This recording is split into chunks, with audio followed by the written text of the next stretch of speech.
Bulletin की शुरुआत इस वक्त की बड़ी खबर से करेंगे। आपको बता दें कि अयोध्या मामले की 19वें दिन समाअत शुरू हो चुकी है। आज अयोध्या मामले पर समाअत का 19वां दिन है, जो कि सुनवाई शुरू हो चुकी है। सुन्नी वक्फ बोर्ड की जानिब से दलाइल पेश किए जा रहे हैं। बोर्ड की जानिब से सीनियर वकील राजीव धवन दलाइल पेश कर रहे हैं। अपनी दलीलों में आपको बता दें कि इकबाल अंसारी का भी जिक्र किया जा रहा है। सुप्रीम कोर्ट में इकबाल अंसारी पर हमले का मामला सुप्रीम कोर्ट पहुंच चुका है। राजीव धवन ने बताया कि एक शूटर ने इकबाल अंसारी पर हमला किया, हालांकि हमलावर को गिरफ्तार कर लिया गया है। आगे की जांच मुद्दा है। उन्होंने कहा कि हम इस पर मुफाद आमा की अर्जी दाखिल नहीं कर सकते। साथ ही उन्होंने कहा कि ना ही नोटिस जारी करने की अपील कर सकते हैं। तो राजीव धवन सुन्नी वक्फ बोर्ड की तरफ से दलाइल पेश कर रहे हैं। कल आपको बता दें कि इकबाल अंसारी बाबरी मस्जिद के अहम मुद्दे, जिन पर एक शूटर के जरिए हमला किया गया था, हालांकि उस शूटर को गिरफ्तार कर लिया गया। आपको बता दें कि कई दिनों से ये समाअत जारी है। आज 19वां दिन है जिस पर अयोध्या मालिकाना हुकूक को लेकर समाअत हो रही है। आज सुन्नी वक्फ बोर्ड की जानिब से अपने दलाइल पेश किए जा रहे हैं। हमारे साथ हमारे नुमाइंदे सुशील पांडे जुड़ रहे हैं दिल्ली से। वो बताएंगे कि सुन्नी वक्फ बोर्ड की जानिब से मजीद दलाइल क्या कुछ रखे गए हैं। सुशील, बताइएगा, इस वक्त दलीलें पेश कर रहा है सुन्नी वक्फ बोर्ड, इकबाल अंसारी का भी जिक्र कर रहे हैं राजीव धवन। इसके अलावा राजीव धवन सुप्रीम कोर्ट में क्या कुछ कह रहे हैं? जी देखिए, इकबाल अंसारी पर जो हमला हुआ था कल, उस हमले का जिक्र फिलहाल आज सुप्रीम कोर्ट की संविधान पीठ के सामने रखा गया। उन्होंने कहा कि इकबाल अंसारी पर एक स्पोर्ट्स महिला है, उन्होंने हमला किया है। हालांकि इस मामले में हम ना आपसे सुरक्षा की मांग करेंगे और ना ही हम आपसे ये कहेंगे कि इस मामले में आप नोटिस जारी करें। सुप्रीम कोर्ट ने फिलहाल इस मामले में उन्हें भरोसा जताया है कि हम इस मामले को देखेंगे और हम जो जरूरी कदम होगा वो उठाएंगे। वहीं फिलहाल आज 19वें दिन की जो सुनवाई शुरू हुई है, उस सुनवाई के दौरान राजीव धवन ने अपनी दलीलें रखनी शुरू की हैं।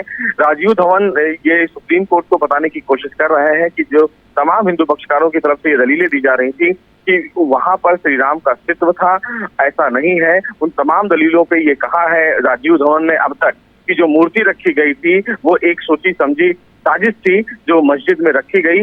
दूसरा उन्होंने पहलू दिया कि 1934 से निर्मोही अखाड़े ने उस मस्जिद में उन्हें नमाज नहीं पढ़ने देते थे क्योंकि उनका कब्जा था।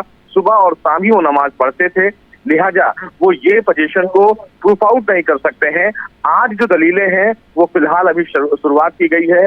कुछ इलाहाबाद हाई कोर्ट और ASI की रिपोर्ट अभी पढ़ी जा रही है, लेकिन अभी तक जो प्रमुख दलीलें हैं वो यही है कि इकबाल अंसारी पर हुए हमले को लेकर राजीव धवन ने सुप्रीम कोर्ट के सामने वो बात रखी है। सुप्रीम कोर्ट ने इस पर चिंता भी जताई है और उन्होंने कहा है कि वो जल्द इस मामले में कहीं ना कहीं कार्रवाई भी करेंगे। जी सुशील पांडे, बेहद शुक्रिया हमारे साथ जुड़ने के लिए और इस हवाले से तफसीलात फराहम करने के लिए। तो सुप्रीम कोर्ट में आपको बता दें कि 19वें दिन आज बाबरी मस्जिद अयोध्या मामले को लेकर 19वें दिन समाअत जो है शुरू हो चुकी है। इस वक्त समाअत जारी। सुन्नी वक्फ बोर्ड की जानिब से दलाइल पेश किए जा रहे हैं। राजीव धवन जो कि सुन्नी वक्फ बोर्ड के वकील हैं, उनकी जानिब से दलाइल पेश किए जा रहे हैं। अब देखना ये होगा कि बोर्ड की जानिब से वकील क्या कुछ दलाइल पेश करते हैं। हालांकि शुरुआती जो जानकारी हम तक पहुँच पा रही है उसके जरिए आपको बता दें कि वकील राजीव धवन इकबाल अंसारी को लेकर जो हमला हुआ था उन पर उसको लेकर अपनी मालूमात और साथ ही साथ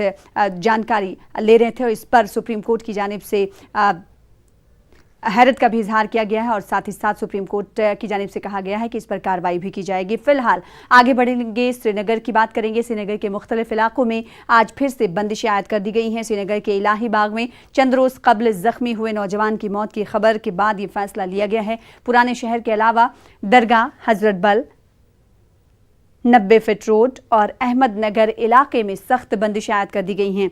इन इलाकों को सील कर दिया गया है और यहाँ पर इजाफी फोर्सेस को तैनात कर दिया गया है। गैर सरकारी ज़राए से एक ज़ख्मी जवान के हलाक होने की खबर की फ़िलहाल हुकूमत की तरफ से कोई तस्दीक नहीं हुई है।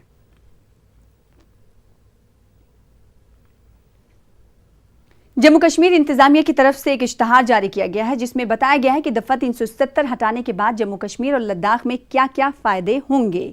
इस इश्तहार में यह भी जिक्र किया गया है कि दफ़ा 370 हटाने के बाद इलाके में बदलाव आएगा, दर्ज फहरिस्त ज़ात और दर्ज फहरिस्त कबाइल को भी फ़ायदा होगा, तो वहीं पसमानदा तबका भी इस्तेफ़ादा करेगा।